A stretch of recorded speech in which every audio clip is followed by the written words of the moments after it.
Buongiorno, everybody. Welcome to my kitchen.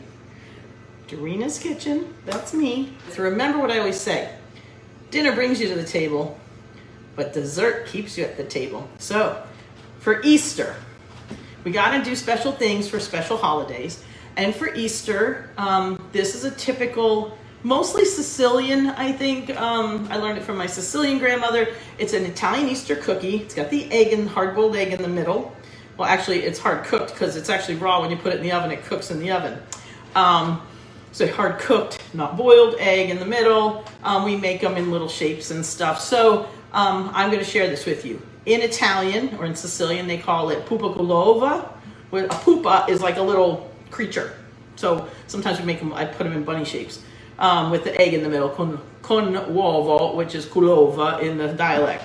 Other people call it a Cudura. So I'm not sure what the official name of it is. I think Cudura is probably the regular, real name of it, and Pupa culova is kind of like a nickname for it. Cudura is spelled C-U-D-U-R-A. But sometimes when you hear an old Sicilian say it, almost sounds like Gudura with a G, but it's a C. Anyway, just saying. So make it a hard C, and then you're kind of in between, and you're never wrong. Okay, so it's a really simple cookie process. This you can also make as cookies. You can make some plain cookies out of this, and you're set. So it's really simple. Now, it's a big recipe, but you're putting kind of a big amount of cookie around the egg, so you want to make this size. If you cut it in half, you're going to end up with, you know, maybe a half a dozen or a couple more cookies with this egg, because these are kind of big. This is a big treat, and they look really cute when you stick them in an Easter basket. So, per Pasqua, for Easter. So we're going to start with 3/4 cup of butter. So actually, we did translate this into an American sounding recipe. Actually, I like to cut these up. Oh, did I cut that yet? No. So if anybody needs it in the grams and stuff, I'll do that later. Let's put this in here first. So that's half, and this makes 3/4. Since it's already soft, I didn't really have to chop it too much. Look at this piece stuck here. Okay, move that aside. Now we are going to, I'm just going to do this real quick because I don't want to like kill your ears, but we're going to get the butter started.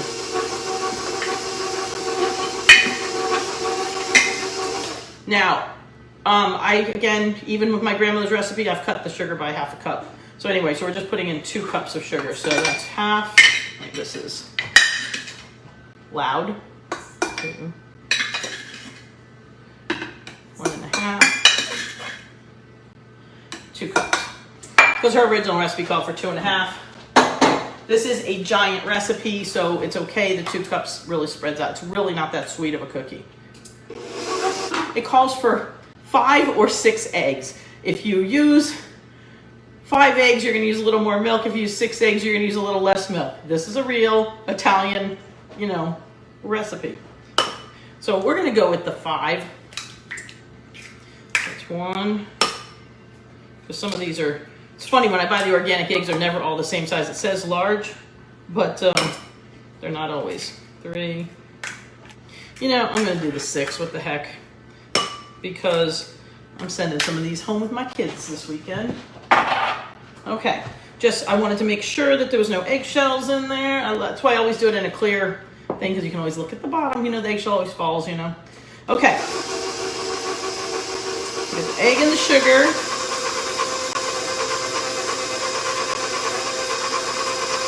Now it calls for like a teaspoon of salt. You can put it in with the sugar, or you can put it in with the flour. It doesn't matter. But I'm going to put the eggs in right now. Just saying. 3.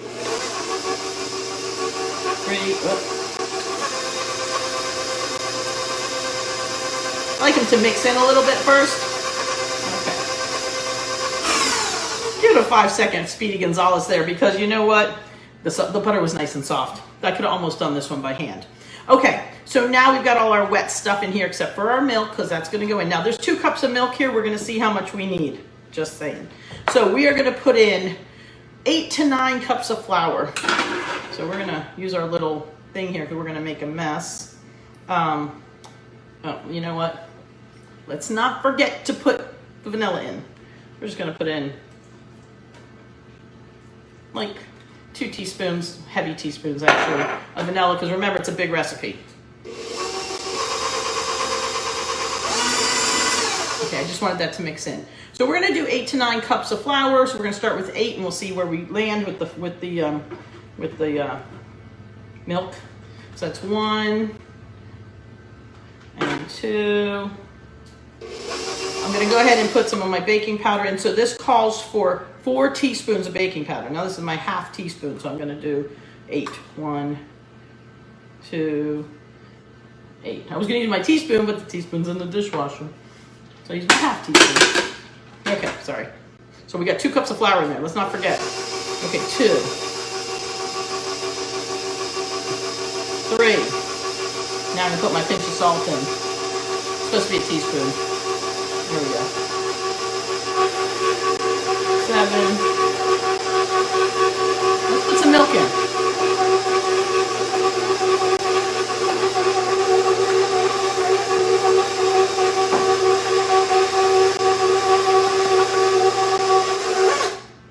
And now, here's where, this is my 9th cup of flour, and I have still about 3/4 cup of milk left. This says to go 1 1/2 to 2 cups of milk, or you can also use water if need be. If you don't have milk, or if you only have a little bit of milk, you can use water. But the other thing is too, is that pay attention to the milk and the flour. Because I used the whole 6 eggs, I may go a little less on the milk, but we're gonna see how it comes out, and I'm gonna show you what it's supposed to look like, because we're gonna make cookies. And boom, we've got a nice dough. This could probably use, now because I went a little probably too heavy on the milk and the extra egg, I'm gonna put just touch it up. You want it to be, okay, so this is good. You can roll this, but it's a little sticky. I don't want it to be dry, but I'm gonna add a little bit more flour in. That was like maybe not even 1/4 cup. Okay, and this is nice because you can see that I can roll this and it's a little tacky, and that's okay because you want the sprinkles to stick. We're gonna move this out of the way. But now we're gonna actually form our cookies. I already made some dough.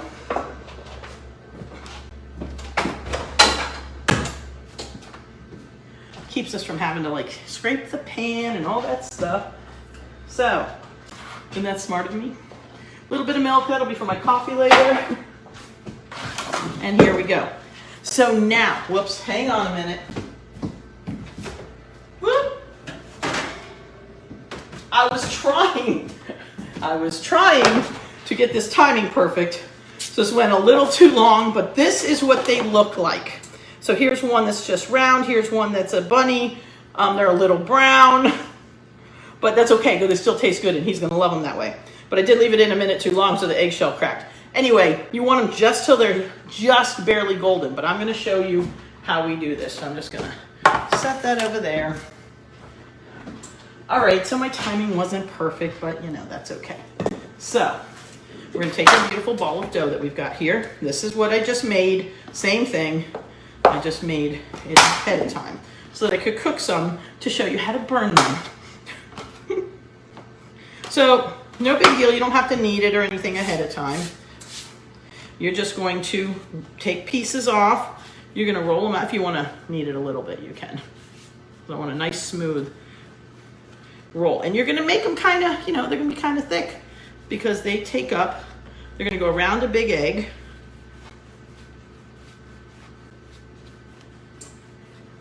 Okay, so you want to take I use organic eggs. You want white eggs preferably. So you're going to take this. Now to do the simple ones, you're just going to go around. My grandmother always called this like a nest. You know, she'd make a bigger piece at the bottom and then take a little teeny piece, a skinny piece. Actually, I kind of made that one too thin. That's too small. Let's make it a little bigger. You want it to be kind of thick. You want to have some cookie to eat off the edge of the. So we're gonna make this little fat thing around the top, okay? Make it seal together. Then you're gonna take another little piece and you're gonna make it a skinny one. Now there's lots of ways. You don't have to do this part, as I break it apart. You don't have to do this part, but my grandmother always did. It kind of held the egg kind of in place. So we put another little piece around the top. This is how we did it. I don't know where everybody else in Italy does it, but anyway. So you've got this cute little framed out, you know, nested egg. Now you can do a couple things with it. So what we usually do, so I'm gonna show you how we put these. I'll put it on the tray. I'm going to brush it with a little bit of a mix of 1 egg yolk and like 2 tablespoons of milk, because it makes a pretty little glaze. Don't put the egg white in it, it just kind of gets too slimy. And then we're gonna take a little bit of sprinkles, and they kind of stick to the egg and the sticky dough. Just a few. And they're cute, you know? So, let's see if I can drop it out of the pan. Now it's stuck to the pan nice. So that's one little nested one. Now we're gonna do another shape, which is the one I like the most. It's the bunny. So we're going to take this, we're gonna roll it out. And like I told you, you know, see, it uses a good amount of dough per cookie. And one of these is a nice little Easter gift, one for each kid, one for each grandchild, one for each friend, whatever. You give one. You can put it in those little cute plastic bags, and it's a cute gift. Okay, so now we take this to the middle. We're gonna bring it up. We're gonna crisp. Oh, that's this side's fatter. Hold on. Hold on. Aspetta. Okay, put this here, and we're gonna crisscross the top. And then you kind of push down where the X is a little bit, because that's the face. Point your little ears, make them, but don't make them too pointy, because otherwise they'll burn because they're smaller. Okay, and then we're gonna do another one of those little skinny pieces to go around the egg, holding it in place, so as the cookie poofs up, it doesn't push the egg out, you know? And we're just gonna go around here. And we're gonna smooth it out. Now this is the fun part. So you take a raisin. I know it's so simple. One little raisin, and you just cut it in half. So it's kind of like this long, skinny raisin. And then you just put them up here. And now make sure you kind of push them into the dough, because otherwise they do pop off. So you gotta be careful with that. Put your little skinny raisins in there for their little, because they have like little almond-shaped eyes, bunnies, you know? And I know, right? You really pay attention to their eyes. We're going to, you know, egg this. Actually, we're gonna put it on the tray, and I'll show it to you. And we're gonna put a little sprinkles. You can put sprinkles around the body. You can put a couple in the ears, you know. And now you've got these cute little cookies. So you've got the Pupa, you know, the Cudura. They will puff up, as you will see here in a second. I'll show you the already cooked ones again. I'm gonna show you one more shape. These are fun. The egg, see, I should have put the egg on there. Wipe it on. That's why God made aprons. We're gonna make one more. So this one's gonna be like an Easter basket. And if you go online, honestly, you can go on Pinterest and look at Easter egg things. You can look up all different shapes. These are the ones that we made. So that's what I'm sharing with you. Okay, so be creative here, you know. You do this, you go around the egg. This one's gonna be like sideways, because I want this one to be long ways, because we're making a basket. Now we're gonna make a handle. So I'm gonna hold this up just to show you. So we've made like a basket with a little handle on it. Now we can take another piece of dough, and we can do that around the egg thing. I'm gonna show you. So we can go around like this, but then the other thing, push it down a little. The other thing we can do, which is really cute. Actually, I'm gonna put this on a tray here, because otherwise I'm gonna mess up again. We make another skinny piece.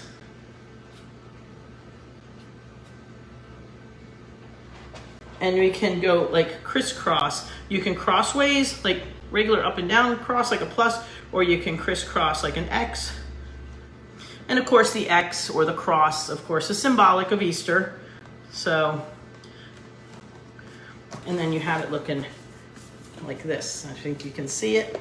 I'm gonna put it up closer. See how the 3 different ones? Boop. Lucky for me, these are sticky, so they stick to the tray as I'm showing you. So now I'm going to egg this one.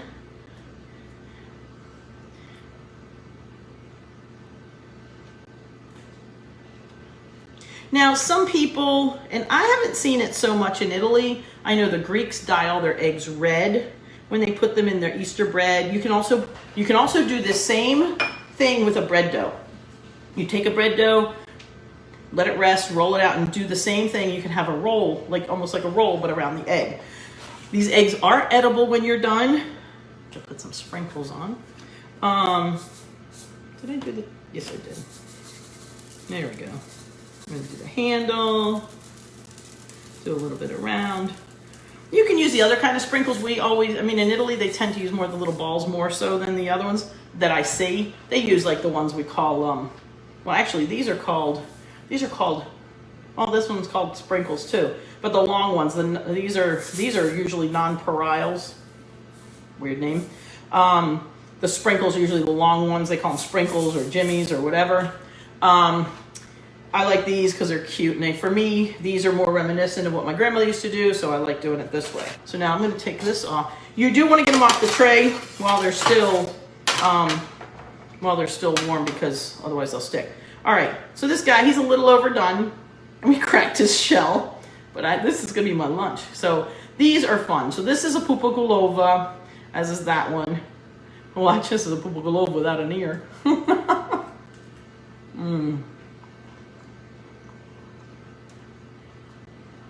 Even a little crispy. Honestly, they're almost better. But really, you want them to be just golden. They cook rather quickly. They're really easy. You can also, if you have leftover, you don't have enough eggs, hold on. I don't want to talk with my mouth full. But you can also just make S cookies. Is that the right way? It is. I'm doing it backwards to me. You can make S cookies. You can just make loops. You can make any kind of squiggle you want. It's a great cookie, a great coffee cookie, a great dunking cookie. You make them long and flat, short and fat and flat, whatever way you want to do them. And they're awesome. So this is really kind of like a base Italian cookie recipe, but this is the way you do it. And then you have a earless bunny. Or you can have a little nest. The nest, you could also put like crisscrosses on it, or little, you can squiggle it around however you like to do it. But I will post a picture of this so you can see how mine came out, the ones that I didn't burn. And I hope that you'll make these for Easter for all your loved ones, because it's a great holiday, and I wanted to show you now because you've got time, and these will last all week. The eggs are hard boiled. Some people are worried about hard cooked. And can I leave it out overnight? If you're feeling really concerned about it, don't eat the egg. When in doubt, just throw it out. But I've eaten the egg after it's been out on the counter for 2 days, maybe even 3. If you're worried, put them in the fridge. But if you make them the day before or something, and you put them in the Easter basket that night, they're fine the next morning. I haven't died yet. I'm still here. So, and I eat these all the time. And there's something about the way the egg is cooked too. And then, I gotta tell you, when you get to this part and you break it off, but there's always some stuck to the egg, and then you're scraping it off with your teeth. It's just one of those childhood memories, scraping the cookie off the eggshell. And then of course you always end up with a piece of eggshell in your mouth, but hey, spit it out. So I love you guys. Have a wonderful Easter weekend. This weekend is Palm Sunday. One of the very typical, I'm gonna throw this in real quick, one of the typical dishes for Palm Sunday is pasta that is made kind of like, they call it basically like palms. So what they do is, if you're familiar with pappardelle, it's the long flat pasta, and it's usually about a good inch, sometimes even almost 2 inches wide, okay? It's this big, flat, wide noodle. So it's similar to pappardelle, but they're not made all beautiful and long in one size. They're kind of chopped. Some of them are a little wider, some are a little thinner, some are shorter, some are fatter. And this is a traditional thing in Roseto, in my hometown, and also I think in other parts of southern Italy. So you guys have a wonderful day. And once again, thank you for all the love you've shown me. I love you guys. Talk to you later. Ciao.